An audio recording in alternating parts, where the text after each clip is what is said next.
एक नई वीडियो के साथ आज मैं फिर हाजिर हूं। आपका होस्ट और दोस्त विक्रांत जोशी आपका स्वागत करता हूं मेरे रिव्यू मास्टर में, जिसमें हम लेके आते हैं दिन भर की स्पेस और डिफेंस उसकी टॉप खबरें। यदि आपने इस चैनल को सब्सक्राइब नहीं किया हुआ है तो अभी कर लीजिए और बेल आइकन को भी प्रेस कर दीजिए। यदि आप मुझे ट्विटर पर फॉलो करना चाहते हैं, लिंक डिस्क्रिप्शन में मिल जाएगा और स्क्रीन पर भी मिल जाएगा। अपनी सबसे पहले खबर की बात करेंगे तो वो हमारे जो एयर चीफ मार्शल हैं उनकी तरफ से निकलकर सामने आ रही है। उन्होंने ईस्टर्न एयर कमांड का दौरा किया और फॉरवर्ड बेस का दौरा किया। यह नहीं बताया गया कि किस बेस का उन्होंने दौरा किया है, पर फॉरवर्ड बेस का दौरा किया है जो कि ईस्टर्न कमांड के अंतर्गत आता है। ईस्टर्न कमांड का हेडक्वार्टर शिलांग में है और यह अरुणाचल प्रदेश और सिक्किम इत्यादि एरिया को कवर करता है। यानी कि इससे साफ साफ पता चलता है कि जो हमने लद्दाख में किया चीन के साथ, अब भारत ये समझ रहा है कि चीन अरुणाचल के पास कोई ऐसी हरकत कर सकता है, सिक्किम के पास ऐसी कोई हरकत कर सकता है, डोकलाम में कोई हरकत कर सकता है। इसीलिए हमारे एयर चीफ मार्शल वहां का दौरा कर रहे हैं और प्रिपेयर्डनेस और रेडीनेस देख रहे हैं किस प्रकार की एयरफोर्स और उसके जवानों की है। वहीं हमारे आर्मी चीफ ने भी लद्दाख का दौरा किया और 2 दिनों की उनकी ये लद्दाख की यात्रा है। आज और कल रहेगी, आज भी थी और कल भी रहेगी। और वह भी जो सिनारियो भी हुआ है 2-3 दिन पहले, उसके बाद जो जितने भी कमांडर्स हैं जो ग्राउंड में चीज़ों को हैंडल कर रहे हैं वो ब्रीफिंग देंगे हमारे आर्मी चीफ को। और उसके बाद जो आगे की प्रक्रिया है उसको स्टार्ट किया जाएगा, किस प्रकार से प्लानिंग करनी है और क्या चीज हो रही है। जो कमांडर लेवल की मीटिंग है, ब्रिगेड कमांडर लेवल की मीटिंग है, उसमें क्या निकलकर सामने आ रहा है, ये सारी चीजों की ब्रीफिंग हमारे आर्मी चीफ को दी जाएगी और दी भी गई, आज दी गई और कल भी दी जाएगी। एक और खबर निकलकर सामने आई है जो भारत और चीन के बीच में बात चल रही है, जो 29 और 30 अगस्त की जो घटना हुई, जिसमें कि भारत ने 3-4 ऐसी चोटियों पे कब्जा कर लिया है जो कि इससे पहले चीन के एक तरह से कब्जे में मानी जा रही थी और चीन का वहां पर अधिकार था।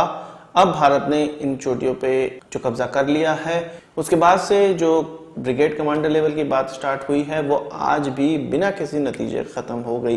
रोज इसी तरह का हो रहा है, सुबह से लेकर शाम तक मीटिंग हो रही है, इस वक्त कोई भी नतीजा नहीं निकल रहा है।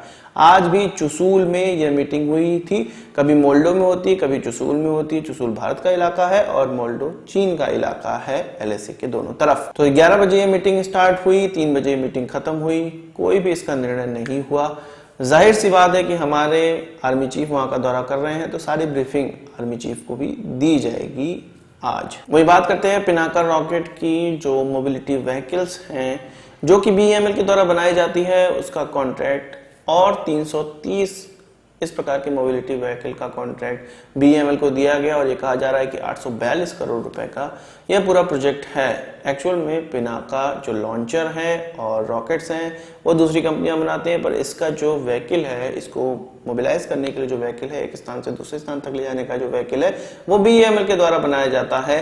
तो इसी का कॉन्ट्रैक्ट बीईएमएल को दिया गया डिफेंस मिनिस्ट्री के द्वारा और यह कुछ 842 करोड़ रुपए का, जैसा कि मैंने आपको बताया, प्रोजेक्ट है। वही बात करें चीन और भारत के रिश्तों के फिर से, जिसमें कि नेपाल भी शामिल है।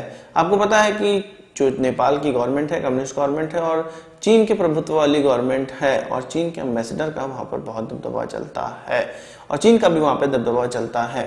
तो भारत और चीन के बीच में जो सिनारियो हो रहा है, अब जो नेपाल और भारत की जो बॉर्डर लगने वाले, बॉर्डर के जो इलाके हैं, वहां पर भारत विरोधी जो प्रदर्शन है नेपाल के द्वारा करवाने के लिए कुछ 2.5 करोड़ रुपए चाइनीज एम्बेसी जो कि नेपाल में है उसके द्वारा जारी किए गए और ऐसे ग्रुप या गुटों को ये पैसे दिए गए हैं जो कि भारत और नेपाल के जो बॉर्डर के इलाके हैं वहां पर कोई विरोध प्रदर्शन कर सकते हैं और भी अलग अलग प्रकार की ऐसी चीजें कर सकते हैं, जिसका इंटरनेशनल मीडिया में या पाकिस्तान या दूसरे देश पूरे मीडिया में ये दिखाएं कि भारत विरोधी यहाँ पर नेपाल में भी प्रदर्शन चालू हो गए हैं और चीन के पक्ष में स्टार्ट हो गए हैं। तो इस प्रकार की चीज चाइना कर रहा है भारत चीन के इस प्रकार के सिनारियों में। इसके अलावा हम लोगों ने कल ये देखा था कि नेपाल भी लिपुलेख पास पे अपने जो जवानों हैं उसको ये कह रहा है कि भारत पे नजर बनाए रखें और भारत के जवान कोई ऐसा कदम ना उठा लें जो कि नेपाल के विरोध में हो, इस चीज पर नजर बनाए रखें। उनका यह कहना है कि जो भारत और चीन के बीच में सिनारियो हो रहा है, कहीं भारत इस तरह से आगे ना बढ़ जाए जैसे कि नेपाल को नुकसान हो, यानी कि पूरा सिनारियो पे वो अपने जवानों को कह रहे हैं कि नजर बनाए रखें। तो इस प्रकार की चीजें चीन नेपाल के द्वारा करवा रहा है। अभी गवर्नमेंट उनके प्रभुत्व की है तो वो करवा भी सकते हैं। वही बात करते हैं हमारे डिफेंस मिनिस्टर की रशिया यात्रा की। आपको पता है कि SCO मीटिंग में उनकी यात्रा हुई है और डिफेंस मिनिस्टर्स की यात्रा हो रही है, जिसमें कि चीन के डिफेंस मिनिस्टर और पाकिस्तान के डिफेंस मिनिस्टर भी शामिल हो रहे हैं। 5 सितंबर तक वो वहीं रहेंगे और उसके बाद भारत लौटेंगे। तो ये कहा जा रहा है कि जब रशियन डिफेंस मिनिस्टर से उनकी बात होगी, मीटिंग होगी, तब इस चीज पर चर्चा हो सकती है कि जो S-400 की जो डिलीवरी है, जिसको कि 2020 के मिड या 2020 के शुरुआत में करना है रशिया को, और इसके लिए उन्होंने वादा भी किया हुआ है। चीन के साथ जो हमारा सिनारियो है उसको देखते हुए उन्होंने वादा किया हुआ है, तो इस चीज पर फिर से पुश किया जाएगा, इस चीज पर फिर से बात होगी। इसके अलावा AK-203 राइफल्स बनाना जो कि भारत में बनने हैं, ऑर्डिनेंस फैक्ट्री बोर्ड और जो कास्निकोव का जॉइंट वेंचर है उसमें बनना है, उस पर भी अभी तक कोई निर्णय नहीं हो पाया है। इस चीज पर भी बात होने वाली है और ये कहा जा रहा है कि जो रशिया के प्रेसिडेंट हैं, जिनकी भारत यात्रा अक्टूबर में होने वाली है, तो अभी ये सारी चीजें वर्कआउट कर ली जाएंगी और उस समय जाके जो प्रोडक्शन है उसको स्टार्ट किया जाएगा। इसके अलावा रशिया से हमें जो 21 MiG-29 विमान जो अभी अत्याधुनिक नहीं है पर अत्याधुनिक बना के भारत को प्रोवाइड किए जाएंगे, जिसको भारत ने खरीदने का फैसला कर लिया है। HAL के द्वारा किट असेंबली की जाएगी जो रशिया से प्रोवाइड की जाएंगी।